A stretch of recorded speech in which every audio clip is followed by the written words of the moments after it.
आइए हम माध्य की गणना करने की प्रक्रिया समझने का प्रयास करते हैं। अगली स्लाइड्स में हम इसको आपको समझाने का प्रयास करेंगे। आइए हम साधारण सरल समानांतर माध्य कैसे ज्ञात किया जाता है, इसको समझने का प्रयास करते हैं। यह है सरल समानांतर माध्य ज्ञात करने का बिल्कुल सिंपल सा फॉर्मूला। पदों का योग को पदों की संख्या से भाग दिया जाता है।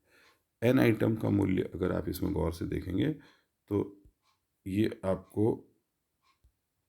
नजर आ रहा है।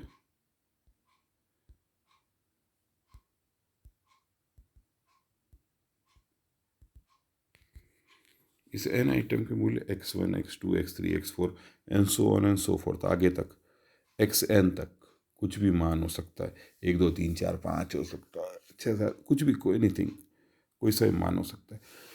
इन पदों के मानों का योग कर लिया जाए और उस पदों की संख्या 4 5 10 15 जितनी भी हो उसको इससे गिनती कर दी जाए। अभी मैं एक सवाल आपको सॉल्व करके इस पे भेज देता हूँ और उस सवाल को आप गौर से देखेंगे तो आपके 1 मिनट में समझ में आ जाएगा कि किस प्रकार हम इसको कर सकते हैं। एक सेकेंड, है ना, वर्क नहीं कर रहा क्या?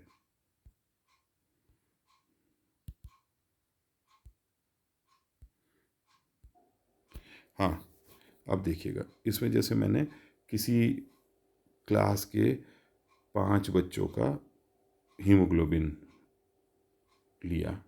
एक का हीमोग्लोबिन 8 है, एक का 9 है, एक का 11 है, एक का 13 है और एक का 14 है। तो मेरे फॉर्मूला ये कहता है कि 8 + 9 + 11 + 13 + 14 को मैं जोड़ दूँ, इन सब को जोड़ दूँ, इनका जोड़ कर दूँ। इस जोड़ को मैं सिग्मा से रिप्रेजेंट करूँगा। तो सिग्मा एक्स ऊपर लिखा हुआ है, तो सिग्मा एक्स कितना हुआ? 8 प्लस, यहाँ मैं प्लस कर दूँ, इसको इसको इससे प्लस कर दूँ, इसको इससे प्लस कर दूँ। 8 + 9 17 + 11 38 38 और ये सॉरी 8 और 9 17 17 और ये 28 28 और 13 41 41 और 14 55, ये 55 और 55 को मैं डिवाइड कर दूं नंबर ऑफ, तो 1 2 3 4 5, ये 1 ये 2 ये 3 ये 4 और ये 5, 5 पद है, इससे डिवाइड कर दूं तो मेरा जो उत्तर आएगा, यानी सिग्मा एक्स अपॉन एन को जब मैं इस्तेमाल करूँगा इस फॉर्मूले को, तो इसमें आएगा 55 डिवाइडेड बाई 5, तो उत्तर आएगा 11। आशा है ये सिंपल मीन निकालना आप 1 मिनट में समझ गए होंगे। इस तो 6ठी 7वीं 8वीं के बच्चे के लायक चीज़ है। अब हम जो एक्सरसाइज देखने जा रहे हैं वो नेक्स्ट एक्सरसाइज, अब वर्गीकृत आंकड़ों की बात कर रहे हैं। हमने पहले ही कर दिया ना कि वर्गीकृत हैं आंकड़े, डिस्क्रीट है, आवंटी बंधन वो हो चुका है। मैंने आपसे कहा था कि फ्रीक्वेंसी आ चुकी है, डिस्क्रीट फ्रीक्वेंसी डिस्ट्रीब्यूशन आ रखा है, और क्लासिफाइड आंकड़े। तो अब आप कैसे करोगे? इनको समझने के लिए एक फार्मूला का इस्तेमाल किया जाएगा जिसमें एक्स डैश, ये एक्स डैश ऊपर एक्स रूफ का मतलब होता है, ये एक्स रूफ अगर इस तरह से लिखा हुआ है तो दैट मीन्स हम माध्य की बात कर रहे हैं। F1 यानी frequency 1 multiplied by x1 plus F2 multiplied by x2, F2 F3 multiplied by x3। इसको थोड़ा बड़ा कर देता हूँ, फिर आप आसानी से समझ लोगे। इस तरह से Fn multiplied by Xn divided by number of frequencies, 1 2 3 4 जितनी भी फ्रीक्वेंसी है सारों को जोड़ लिया जाए और उससे डिवाइड कर दिया। तो सिग्मा एफ डॉट एक्स का मतलब आप समझ गए होंगे और सिग्मा एफ का मतलब भी समझ गए होंगे। तो यहाँ पर जो इनके निशान इस्तेमाल किए गए उनको मैंने यहाँ समझाने का प्रयास किया। यहाँ एक्स के ऊपर रूफ का मतलब है माध्य, सिग्मा एफ डैश एक्स सभी पद आवर्तियों के गुणनफल का योग है, आवर्ती और उसका गुणनफल।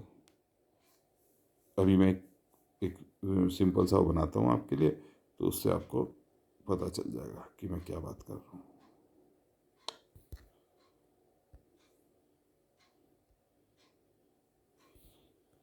ये फ़ोन यहाँ बैठेगा नहीं, जगह नहीं, फिर भी कोशिश करते हैं ना। कि किसी फैमिली के अंदर हमने किसी बच्चों की संख्या ली, या मैं तिरछा करके लिखता हूँ इसको, नंबर ऑफ चिल्ड्रन है 0, 1, 2, 3, 4, 5, 6, 7, और इसकी फ्रीक्वेंसी है 5। ये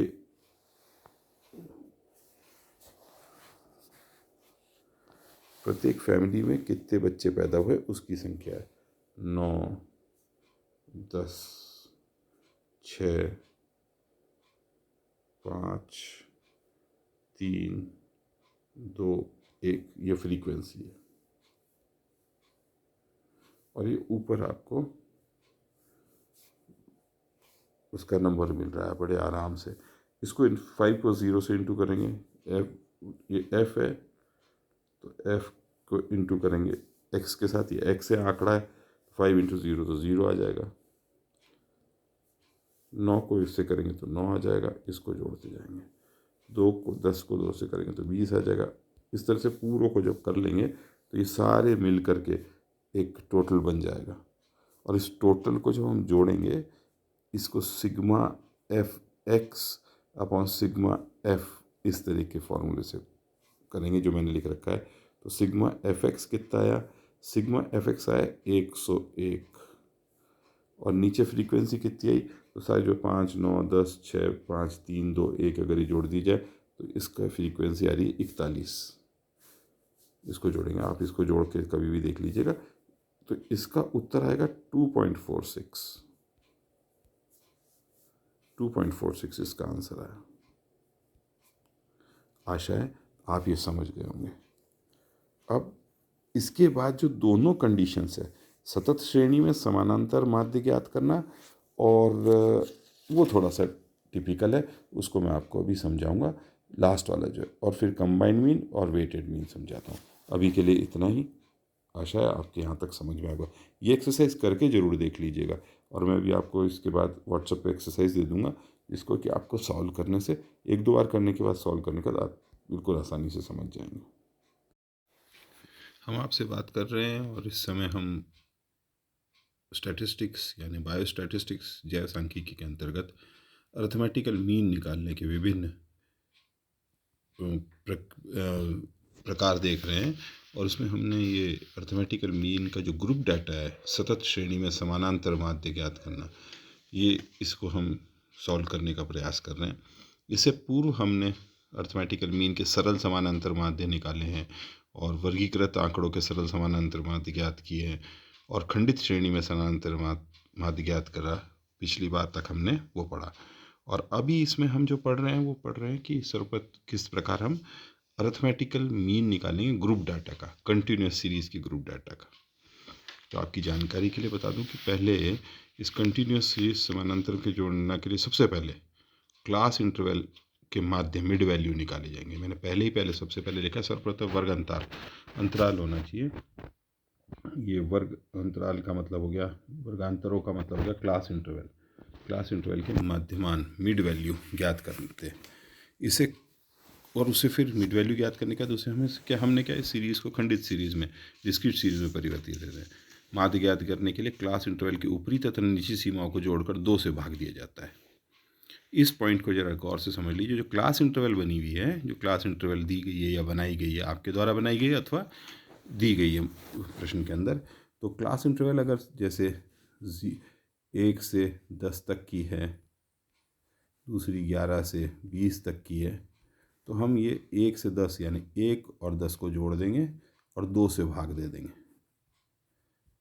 तो ये आ गया 11 डिवाइडेड बाई 2, ये आ गया 5.2 इसका मान। तो ये इसका माध्य निकल आएगा, क्लास इंटरवल का माध्य। ये इसलिए किया जाता है कि ऐसा माना जाता है कि माध्यमान उन वर्गों में सम्मिलित पदों का प्रतिनिधित्व करता है, जिसमें जो पद हैं सारे के सारे, उसका सेंटर है, ये उसका मध्य है। तो ये माध्यम लिख दिया टाइपिंग के दौरान, ये मध्यमान होना चाहिए। आशा है ये चारों पॉइंट आपके क्लियर हो गए।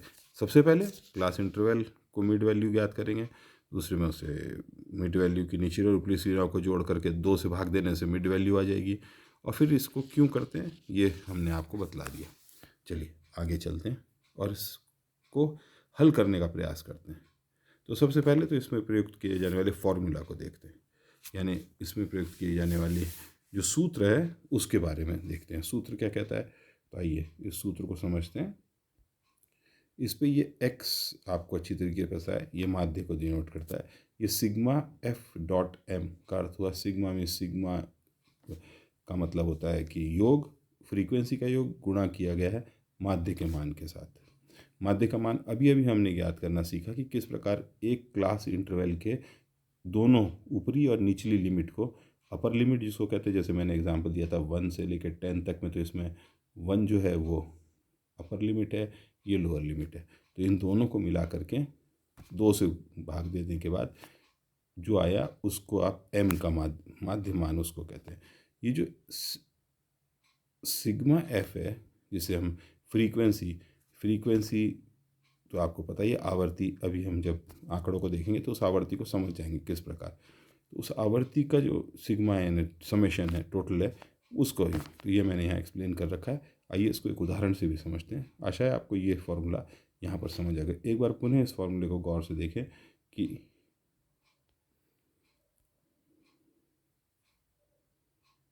इसमें मीन का मान यहाँ आपको दिया हुआ है। इस मीन के मान के साथ ये मीन ज्ञात करने का निशान है, x के ऊपर बार, ये sigma f dot m upon sigma f। Simple सा है, बिल्कुल साधारण। Sigma f dot m, f into m upon sigma f। Sigma summation को कहते हैं, पहले ही बता चुका हूँ। f फ्रीक्वेंसी को कहते हैं, m मध्य का मान है। तो सारों का टोटल। तो आइए इसको करके देखते हैं और उसके बाद समझने का प्रयास करते हैं।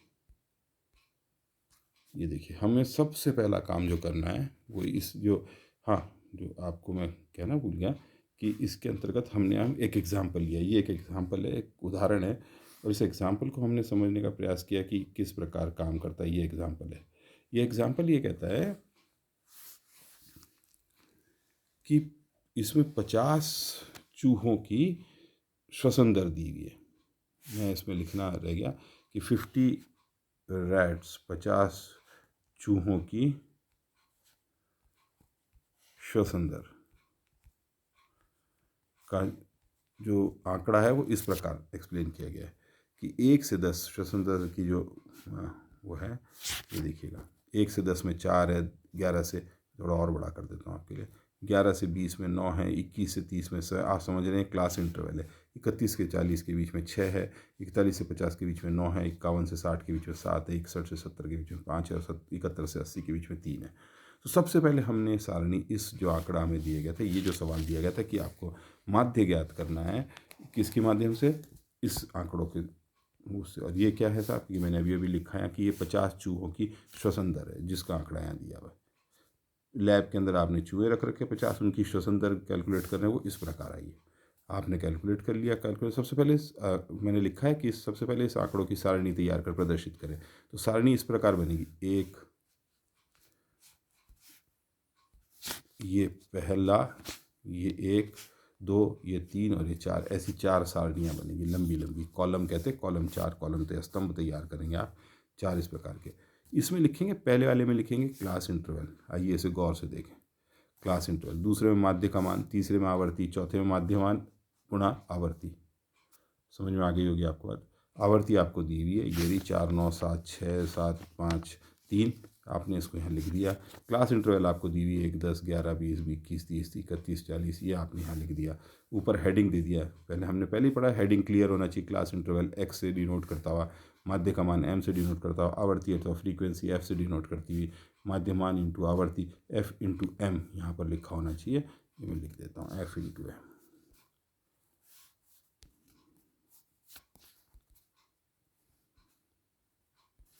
ये f इंटू एम हो गया यहाँ पर, ये f इंटू एम।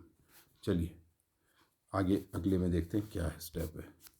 हमने वही सब कुछ चीज़ रखी। हाँ, हमने अब आज जैसा हमने आपसे कहा था कि सबसे पहले माध्य का मान निकालेंगे, तो हमने इस क्लास इंटरवल के माध्य का मान निकालने का प्रयास किया। 1 + 10 डिवाइडेड बाई 2, 5.5, 11 + 20, 2 से डिवाइड किया 15.5, इस प्रकार सारों का निकाल लेने पे ये आ गया। अब हमारे पास माध्य का मान है, आवर्ती। अब अगले कदम में हम आवर्ती और माध्य मान को गुणा कर देंगे। तो आइए तो माध्य और जब इसको गुणा करते इस टेबल के अंदर इस प्रकार लिख करके हमने इसको तैयार कर लिया। किस प्रकार, और अगले स्टेप के अंदर हम ये देखेंगे कि ये किस तरीके से क्या कैलकुलेशन बनती है। ये आ गया साहब, ये हमने पहले ही निकाल लिया, ये हमारे पास था, ये हमारे पास था, इंटरवल था, आवर्ती थी, माध्य का मान निकाला, माध्यम था, आवर्ती को गुणा करा और गुणा करने का इसे जोड़ दिया। जोड़ को हमने पहले ही का योग कहते हैं, तो योग फ्रीक्वेंसी f इंटू एक्स, ये यहाँ पर 2036 आ गई और ये पूरी फ्रीक्वेंसी का योग आ गया 50। हमें पहले से पता है 50 कैंडिडेट थे हमारे पास। फॉर्मूले के अंदर इसको पुट करने के बाद जो वो 2036 आपने इससे पहले वाले उसमें देखा है 2036 था, इस 2036 को वहाँ डाला और ये 50 से इसको गुणा कर दिया। It is as simple as that. 40.72 इसका आंसर आ गया। आशा है आपको ये चीज़ समझ आ गई होगी। इससे अगले स्टेप के अंदर अभी हम कंबाइंड मीन के बारे में पढ़ेंगे।